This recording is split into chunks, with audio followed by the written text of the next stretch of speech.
अस्सलाम वालेकुम दोस्तों, आज मैं आपके साथ शेयर कर रही हूँ डर और खौफ की एक दिल दहला देने वाली पुरस्कार कहानी। ये कहानी है एक मासूम बच्ची रिदा की, जो अपनी माँ के साथ हर शाम अपने घर के करीब मौजूद पार्क जाती थी। रिदा पार्क जाकर बहुत खुश होती और उसकी माँ भी अपनी बेटी की खुशी के लिए उसे हर झूले पर बिठाती। बोलो हेलो मम्मा। आपका ऐसा बोलो। उसे उसकी मनपसंद चीज़ें लेकर खिलाती और अपनी बेटी को खुश देखकर खुश होती। लेकिन किसे मालूम था कि ये मासूम हंसती खेलती बच्ची एक आसेब बन जाएगी।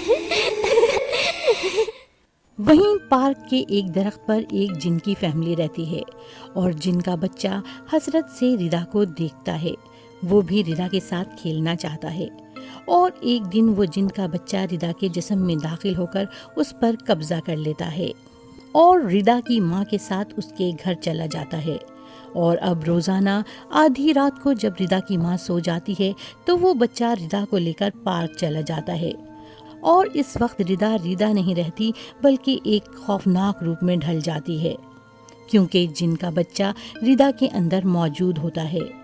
और फिर रिदा बाल बिखराए एक खौफनाक रूप में हर झूले पर झूलती है, कभी एक झूले पर और कभी दूसरे।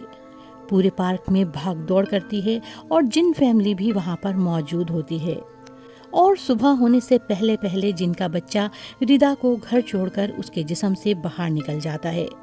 रिदा की माँ समझती है कि उसकी बेटी आराम से सो रही है, लेकिन असल में हर रात एक ऐसा खौफनाक सिलसिला दोबारा शुरू होता है जो कोई नहीं जानता। ये राज सिर्फ पार्क का पुराना दरख्त और उसके साए में रहने वाली जिन फैमिली जानती है, और शायद अगला शिकार कोई और बच्चा हो।